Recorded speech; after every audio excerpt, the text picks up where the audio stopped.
Welcome to student. तो पिछले video में हमने ज्योमेट्री स्टार्ट की थी। ज्योमेट्री का पहला चैप्टर सिमिलैरिटी, उसमें ट्रायंगल की कुछ प्रॉपर्टीज हमने देखी, कुछ कंडीशंस देखी। अब उन्हीं कंडीशंस के ऊपर हम कुछ एग्जांपल सॉल्व करते हैं। तो आपके बुक में पहला एग्जांपल इस तरह से दिया हुआ है। इन द एडजॉइंट फिगर, ये एडजॉइंट फिगर है जिसमें दो ट्रायंगल आपको दिखाई दे रहे हैं। The adjoint figure A is perpendicular to B C. A जो है उस BC लाइन के ऊपर परपेंडिकुलर है and segment DF is perpendicular to line BC। यहाँ इस सेगमेंट पर ये E परपेंडिकुलर है और यहाँ से B से लेकर F तक ये जो लाइन है, ये लाइन को शो करता है। तो इस लाइन के ऊपर ये जो DF है ये परपेंडिकुलर है। तो यहाँ पर दो परपेंडिकुलर दिए हैं, साथ में also AE is equal to 4 and DF is equal to 6। ये जो दोनों परपेंडिकुलर है इनकी हाइट दी गई है। तो मैं आपको समझाने के लिए लिख देता हूँ। यहाँ ए जो है वो दिया है 4 और DF दिया है 6। अगर एक चीज याद रखें, अगर एग्जाम्पल में वहां पर कुछ भी नहीं दिया है, जैसे यहाँ पर सिर्फ 4 दिया है, 4 सेंटीमीटर नहीं दिया है या मीटर नहीं दिया है, कोई भी यूनिट नहीं दी है, तो आपको भी यूनिट लगाने की जरूरत नहीं है। आप भी आंसर इस तरह से लिख सकते हो, या फिर स्टैंडर्ड फॉर्म में होता है कि जब आपका फाइनल आंसर आए तो उसके आगे यूनिट ये वर्ड लगा सकते हो। जब कोई भी यूनिट नहीं दी गई हो, यूनिट का मतलब है कि जो भी यूनिट आप लगाने वाले हो वो वहां पर अज्यूम कर लो। तो अगर यहाँ कोई यूनिट नहीं दी है तो आपको अपने मन से यूनिट नहीं लगानी है, क्योंकि हमें बहुत बार प्रैक्टिस होती है 4 सेंटीमीटर, 5 सेंटीमीटर, मीटर ऐसे लिखने की, तो हम वहां पर यूनिट लिख देते हैं। बट ऐसा नहीं करना है। जब एग्जाम्पल में यूनिट दी हो तभी वो यूनिट लिखनी है। तो इस एग्जाम्पल में आगे पूछा गया है, then find area of triangle ABC and area of triangle DBC। इन दोनों को फाइंड आउट करना है। हम यहाँ पर एरिया ऑफ ट्रायंगल का फॉर्मूला लिखते हैं।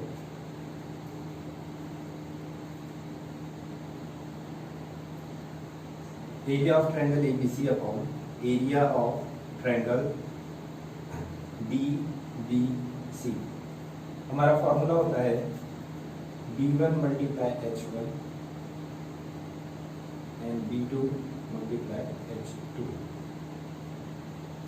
अब B1, B2, H1, H2 ये जो वैल्यूज है ये फिगर से रखते हैं। तो फिगर को देखने के बाद हमें B1 यानी बेस जो मिलता है, ABC, इस ABC ट्रायंगल का बेस जो है वो है BC मल्टीप्लाई इसकी हाइट H1 है, तो हाइट यहां पर हमारे पास है AE। नेक्स्ट B2, तो दूसरे ट्रायंगल के लिए यानी ट्रायंगल DBC के लिए, तो ये है जो DBC, इस DBC के लिए ये जो हमारा है बेस, अगेन अगर मैं इसके ऊपर हाथ फिराऊं तो ये वाला ट्रायंगल जो यहाँ पर इस तरह से डायगोनल में दिया गया है तिरछा, उस ट्रायंगल की बात कर रहे हैं, तो उसके लिए भी बेस हमारा BC ही है। हाइट डिफरेंट है, हाइट वहां पर क्या दी गई है DF। दोनों के बेस सेम होने के कारण वो कैंसिल हो जाएंगे। अगले स्टेप में आपके पास बचा है AE अपॉन DF। AE हमें क्वेश्चन में दिया है 4 एंड DF जो दिया है वो 6। फाइनल आंसर निकालेंगे इसका।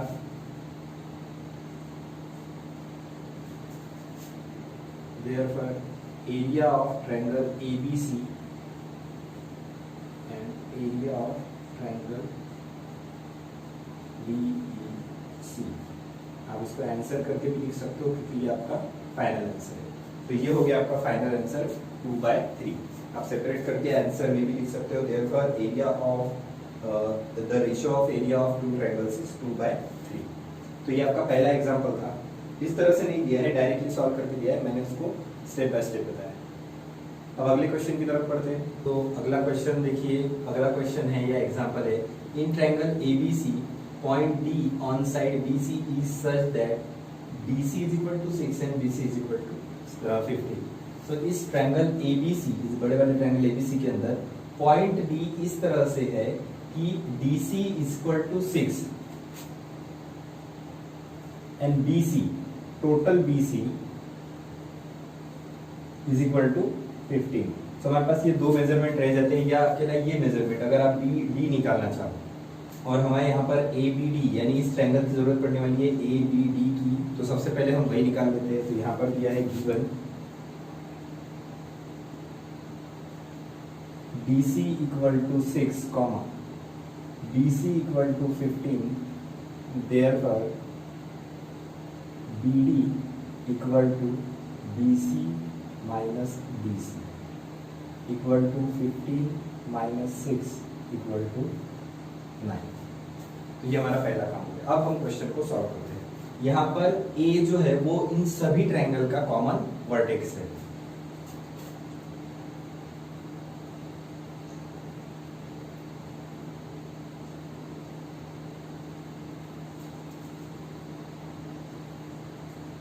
From figure, A is the common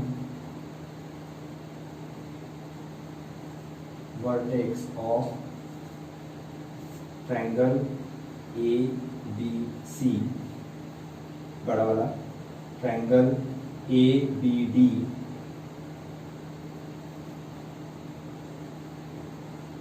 and also triangle ADC. From figure A is common vertex and also in सभी में जो ये बेस आए हैं वो सारे के सारे बेस जो है वो एक दूसरे को कोलिनियर मतलब एक ही लाइन पर है। तो हम आगे लिखेंगे and their bases are collinear. तो यहाँ पर फिगर में देखने के बाद कि तीनों ट्रायंगल जो है वो उनका वर्टेक्स ए यानी कॉमन वर्टेक्स है, साथ साथ उन सभी के जो बेसिस है वो कोलिनियर है। सो अगर हम वर्टेक्स से बेस के ऊपर एक परपेंडिकुलर ड्रॉ करते हैं जो कि यहाँ एपी है, तो उन सारे ट्रायंगल्स की हाइट एक होगी। सो हम यहाँ पर परपेंडिकुलर जो ड्रॉ हुआ है उसके बारे में लिखते हैं AP is perpendicular on BC therefore AP is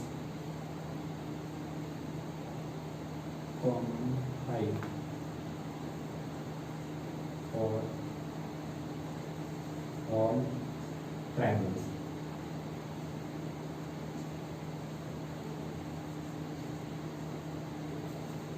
क्योंकि AP जो है वो एक कॉमन वर्टेक्स से ड्रॉ किया गया है, इस वजह से AP जो हाइट है वो तीनों ट्रायंगल की कॉमन या इक्वल हाइट होगी। सो यहाँ पर हमारे पास जो मिसिंग चीजें हैं वो भी दी गई है, बेसिस के बारे में भी क्लियर इंफॉर्मेशन है। अब हम डायरेक्टली वो जो पेयर है, जो रेशियो के पेयर है, उनको लेके हम इस क्वेश्चन को सॉल्व करेंगे। तो हमारा पहला पेयर है area of triangle A B D, area of triangle ABC। So figure के अंदर देखते हैं हमारा फॉर्मूला होता है बेस इंटू हाइट। हम पहले ABD के लिए देखते हैं, तो ये A, ये B और ये D, इसमें बेस जो है वो है हमारा BD। इक्वल हाइट है इसलिए आपने कंडीशन या प्रॉपर्टी पढ़ी थी, इक्वल हाइट होने पर जो रेशियो है वो करस्पॉन्डिंग बेस के बराबर आता है, इसलिए हम यहाँ पर हाइट्स को नहीं लिखेंगे। मैंने उसके लिए एक एग्जांपल निकाल के दिया है। यहाँ पर इक्वल बेस होने के बाद हम डायरेक्टली इसको ले सकते थे जैसे कि आपकी टेक्स्ट बुक में है, लेकिन पहला क्वेश्चन था इसलिए मैंने इसको डिटेल में लिखा। अब जब भी अगर हाइट इक्वल होगी तो आप हाइट को स्किप करोगे, आपको जो आंसर मिलेगा वो करस्पॉन्डिंग बेस में मिलेगा। अगर बेसेस आर इक्वल तो आपको जो आंसर है वो करस्पॉन्डिंग हाइट में मिलेगा। यहाँ पर हाइट सबकी कॉमन है तो आपको आंसर जो है वो करस्पॉन्डिंग बेसिस में मिलेगा, और यहाँ बेस की ही वैल्यूज दी गई। सो अगला है ट्रायंगल ABC, यहाँ पर भी हाइट सेम होगी। इस ABC का बेस B से लेकर C तक है तो हम उसको लिखेंगे BC। आप वैल्यू रखो, BD की वैल्यू जो है वो अभी आपने निकाली है 9 एंड BC की वैल्यू है 15। सिंप्लीफाई करेंगे सो आपका जो रेशियो आया है पहले इसका वो है 3/5। दूसरा हम रेशियो लेते हैं therefore area of triangle ABD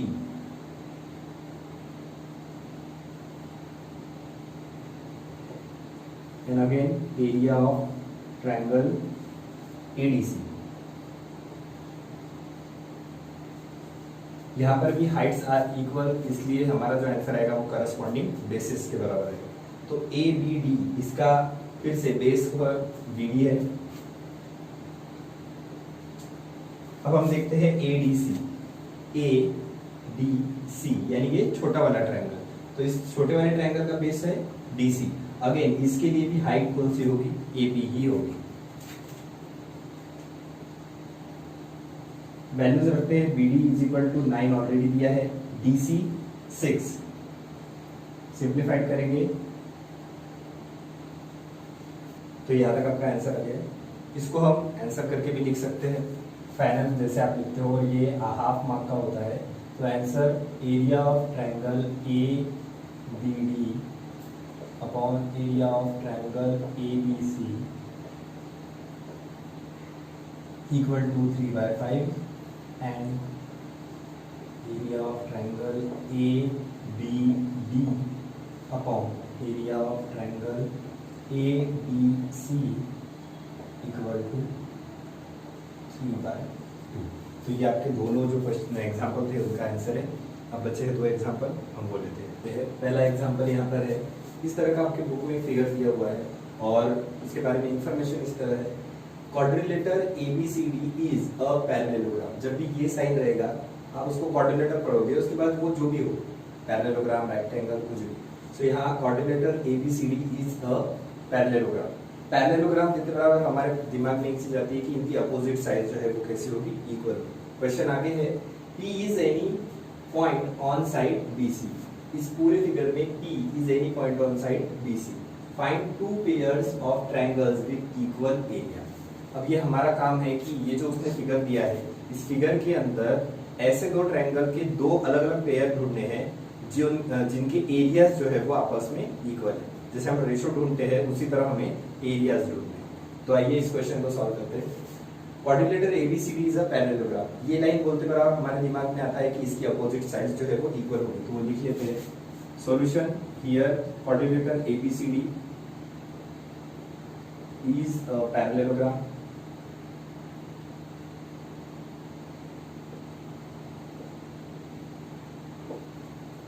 Therefore, अब यहाँ पर अपोजिट साइड है AD parallel to BC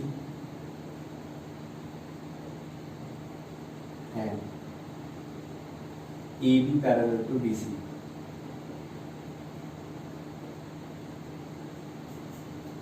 so यहाँ हमने पैरेलल लाइंस निकाल ली है। हमें प्रूफ करना है 2 ऐसे ट्रायंगल जिनका जो एरिया है, 2 पेयर ऐसे प्रूफ करने हैं जिनका एरिया जो है वो आपस में इक्वल है। तो इन 2 पैरेलल लाइन के बीच में कंसीडर करते हैं। सबसे पहले इन जो 2 लाइन है यानी AD और BC, इनके बीच में हम एक पेयर कंसीडर करते हैं। So consider triangle. इन 2 के बीच में मैं हाईलाइटेड कर देता हूं। जैसे अगर आप इन दोनों को देखोगे तो ये मैं डॉटेड लाइन से हाईलाइट कर रहा हूं जो ट्रायंगल में इस वक्त ले रहा हूं। सो ये पहला ट्रायंगल और दूसरी पैरेलल लाइन के बीच में ये वाला जो दूसरा ट्रायंगल। सो यहाँ आप देख सकते हो ये और ये 2 ट्रायंगल है, ये कॉमन बेस के ऊपर बने हुए। सो हम यहाँ पे लिखेंगे consider triangle ABC and triangle BDC, both the triangles are drawn between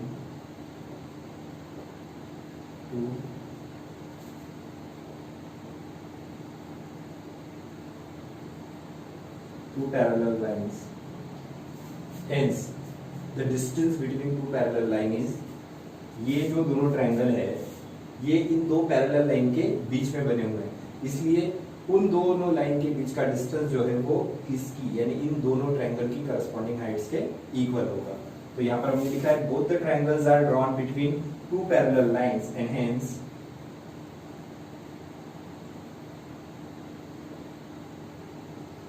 the distance between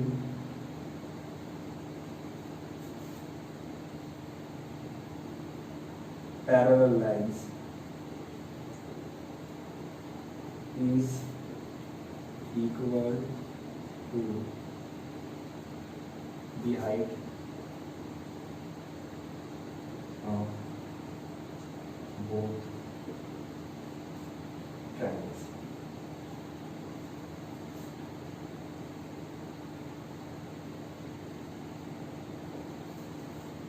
तो यहाँ पर कॉमन बेस है और जो ट्रायंगल की हाइट्स है वो दोनों के बीच, दो पैरेलल लाइन के बीच में होने के कारण वो भी इक्वल होगी। सो हम यहाँ एक लाइन लिखेंगे, therefore in triangle A B C and triangle B B C have common base with equal height। इन दोनों ट्रायंगल को फिर से हम धीरे धीरे समझते हैं कि पूरा जितना भी लिखा हुआ है उसके बाद हम सॉल्व करते हैं। कोऑर्डिनेटर एबीसीडी इस पैरेललोग्राम ये दिया हुआ था, देयरफॉर एडी एंड बीसी ये पैरेलल लाइंस और ये अपोजिट वाली एबी एंड बीसी ये पैरेलल लाइंस। हम किसी एक पैरेलल लाइंस के बीच के दो ट्रायंगल को कंसीडर करते हैं। तो सबसे पहले हमने एडी और बीसी के बीच के दो ट्रायंगल, ट्रायंगल एबीसी और ट्रायंगल बीडीसी, इनको कंसीडर किया। Both the triangles are drawn between two parallel lines. तो दोनों के दोनों ट्रायंगल जो है वो इन दो पैरेलल लाइंस के बीच में बने हुए हैं। तो फिर इन दोनों पैरेलल लाइन के बीच का डिस्टेंस उनकी करस्पॉन्डिंग हाइट्स के बराबर होगा, यही हमने लिखा। फिर एक लाइन लिखी कि the triangle ABC and ADC have common base. Figure में देख रहे हैं आप, बीसी दोनों का कॉमन बेस है, साथ ही साथ दे हैव इक्वल हाइट्स, क्योंकि दोनों पैरेलल लाइन के बीच का डिस्टेंस सेम होगा इनकी हाइट्स के जितना। सो यहाँ पर बेस कॉमन है, साथ साथ में हाइट भी इक्वल है। देयरफॉर अगर हम फॉर्मूले वाइज जाए या डायरेक्टली भी लिखे तो हम पहला वाला है उसको फॉर्मूले के हिसाब से, और जो सेकंड पेयर है उसको हम डायरेक्टली सॉल्व करेंगे। So therefore area of triangle ABC upon area of triangle BDC equal to, अब आपके पास बेस कॉमन है, यानी जो पहले का बेस है वही दूसरे का है, इसलिए हम यहाँ पर लिखेंगे b multiply h, b multiply h। ये पहला क्वेश्चन है इस बेस पे, इसलिए हम इसको डिटेल लिख रहे हैं, और इसी का जो दूसरा पेयर है वो डायरेक्ट लिखे। यहाँ पर इनका बेस भी कॉमन है, हाइट भी कॉमन है, दोनों कैंसिल होकर क्या बन गया 1 या 1/1। जो एकदम एवरेज स्टूडेंट है वो इस चीज को धीरे धीरे समझ सकते हैं, ये जो दोनों एरिया है वो 1/1 है या 1 आई है। अब हम इनको क्रॉस मल्टीप्लिकेशन करेंगे तो ये दोनों के दोनों एरियाज जो है वो नेक्स्ट स्टेप में इक्वल आ जाएंगे। देयरफॉर ऊपर वाला area of triangle ABC is equal to area of triangle BBC. अब ये कैसे पाएगा, तो ये वाला मल्टीप्लाई हुआ इस 1 से और ये नीचे वाला मल्टीप्लाई हुआ इस 1 से, तो ये दोनों के दोनों क्रॉस मल्टीप्लाई होकर ये देते हैं। तो ये आपने इसके पहले 9th या 8th उसके भी नीचे वाली क्लासेस में पढ़ चुके हो, मैंने इसको थोड़ा डिटेल दिया। तो उन्होंने कहा था 2 pairs triangles with equal area, हमारा पहला आ गया है, उसको 1 नंबर दे सकते हैं। अब हम दूसरा वाला देखते हैं। सिमिलरली हम यहाँ पर दो दूसरे ट्रायंगल लेंगे इन दोनों पैरेलल लाइंस के बीच में। सो हम डायरेक्ट सॉल्व करते हैं, ये हमने पहला स्टेप बाय स्टेप कर दिया, डायरेक्ट सॉल्व करते हैं। सिमिलरली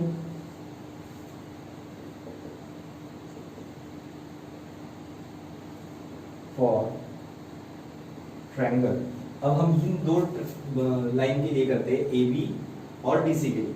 तो इनके बीच का पहला वाला जो ट्रायंगल है मैं लेता हूं ए डी बी, यहां से शुरू करते हुए ए डी बी, और दूसरा जो रहेगा इसी में ए सी बी या ए बी सी। ये जो अगर हम उसको हाईलाइट करना चाहे तो ये इस तरह से वो ट्रायंगल होंगे, ये वाला एक ट्रायंगल साथ में ये वाला एक ट्रायंगल,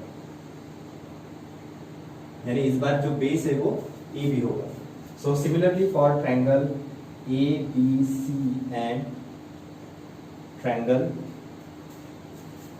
ए डी बी, ये ऊपर वाला triangle,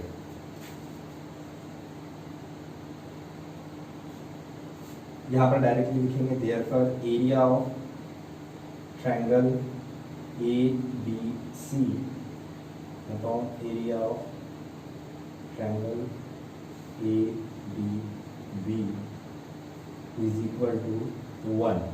therefore area of triangle A B C is equal to area of triangle A D B. तो यहाँ पर दो पेयर ऑफ ट्रायंगल आपके इक्वल आ गए हैं, आप आंसर में लिख सकते हो।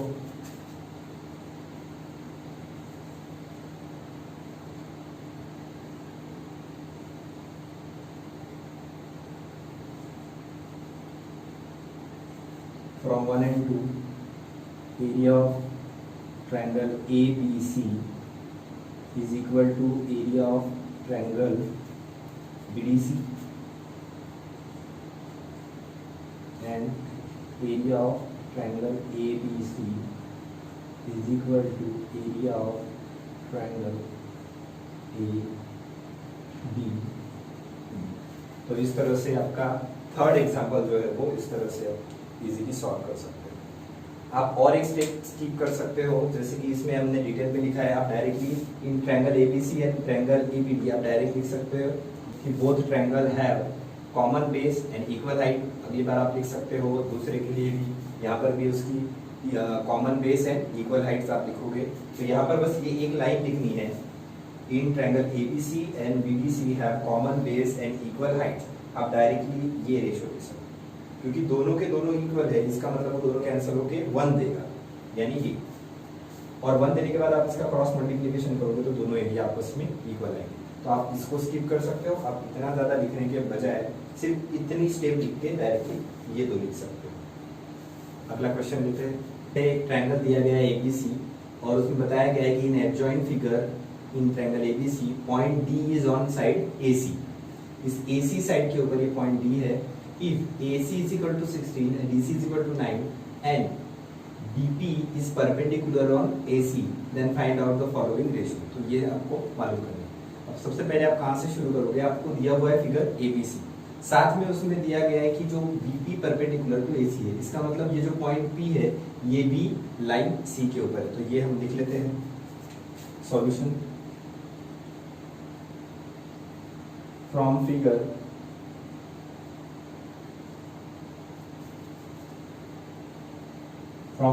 in triangle ABC point P and B lies on segment AC।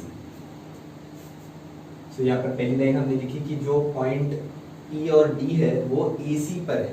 सो यहाँ पर अगर क्लियरली आप देखोगे A, P, B and C are collinear, एक ही लाइन में है, तो हम उसको और बढ़ा सकते हैं कि इसको कोलिनियर भी लिख सकते हैं। साथ में इस फिगर में दिख रहा है कि सारे के सारे पॉइंट जो है वो B से ज्वाइंट हो रहे हैं, तो हम एक और लाइन लिखेंगे and B is the common vertex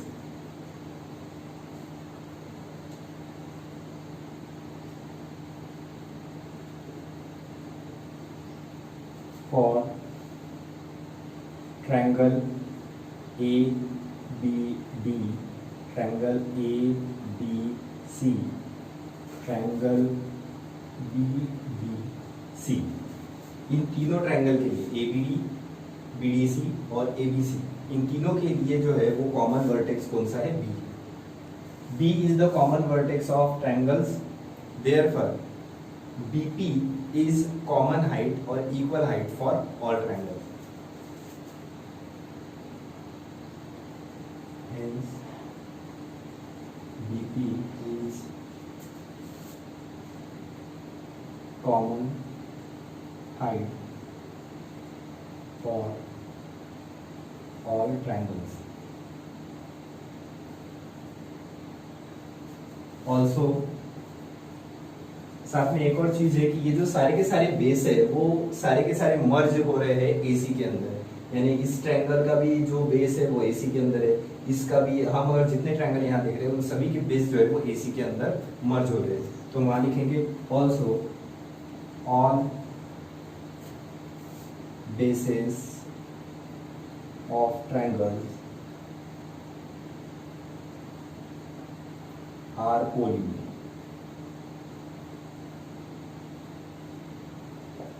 तो सभी के बेसिस जो है वो कोलिनियर दिए गए हैं और सभी की हाइट भी इक्वल है। तो हमारे पास फिगर को देख के इतनी इंफॉर्मेशन आई। साथ में और दिया है हमको given AC equal to 16, DC equal to 9। तो हम फिगर में देखते हैं AC यानी ये कंप्लीट जो डिस्टेंस है वो दिया है 16, DC ये जो छोटा वाला सेगमेंट है ये वाला ये दिया है 9, बचा हुआ पोर्शन है AD।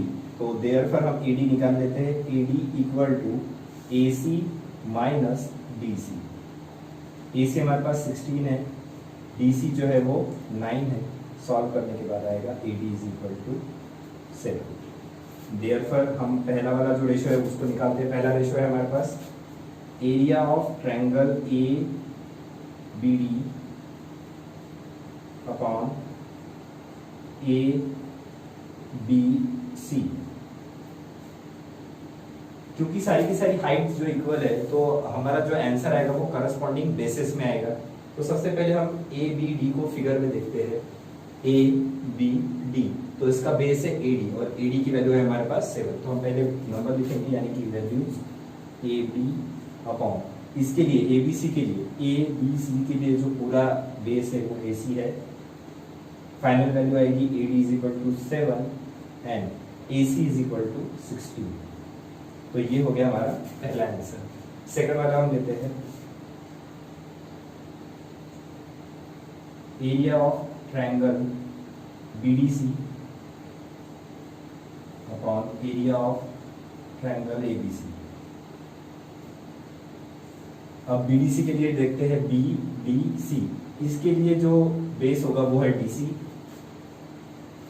एंड अगेन ABC के लिए ये पूरा बेस AC। वैल्यूज रखेंगे, DC ऑलरेडी हमको दिया गया है 9 and AC is equal to 16। तो ये हमारा हो गया second ratio. Third and final ratio हम निकालेंगे area of triangle ABD upon area of triangle BDC।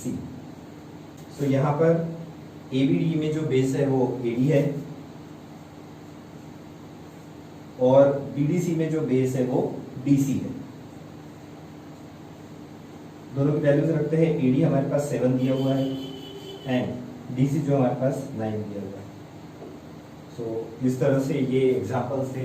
इस एग्जाम्पल में कोई ज़्यादा आपको मेहनत करने की ज़रूरत नहीं, ये एक्टिविटी के तौर पे भी आ सकते हैं कि जिस तरह ये दिया हुआ है क्वेश्चन, ये दिया रहेगा, ये बॉक्स में आ सकता है, ये बॉक्स बने रह सकते हैं, सेम ये क्वेश्चन भी बॉक्सेस में बना रह सकता है। तो आपको इसको ज़्यादा रखने की ज़रूरत नहीं है। सिंपली आपने जो 2 कल प्रॉपर्टीज देखी थी, कंडीशन के ऊपर डिपेंडेंट प्रॉपर्टी, अगर बेस इक्वल है तो आंसर करस्पॉन्डिंग हाइट में आएगा, अगर हाइट्स इक्वल है तो करस्पॉन्डिंग बेस में आएगा, दोनों इक्वल है तो दोनों ट्रायंगल के एरियाज इक्वल आएंगे। तो 3 प्रॉपर्टी हो गई, बेस इक्वल है हाइट में आंसर मिलेगा, हाइट्स इक्वल है बेस में आंसर मिलेगा, दोनों इक्वल है तो दोनों के दोनों एरियाज जो ट्रायंगल के वो इक्वल है। तो पहली एक्सरसाइज में इतना ही है। इसके बाद आप प्रैक्टिस सेट 1.1 स्टार्ट कीजिए, उसमें कहीं प्रॉब्लम आता है तो उसके लिए आप मैसेज कर सकते हैं। बहुत सारे मैसेजेस आ रहे हैं, मैं धीरे धीरे अलजेब्रा का जो चैप्टर था उसके जो सारी एक्सरसाइज है उसके ऊपर भी मैं वीडियोस बहुत जल्दी पोस्ट करूँगा और ये चैप्टर जब एंड होगा तो ज्योमेट्री के चैप्टर के सारी एक्सरसाइज जितनी भी है चैप्टर 1 की वो भी मैं अपलोड करूँगा। तो यहाँ पर हम ये स्टॉप करते हैं और मिलते हैं नेक्स्ट टॉपिक के बाद।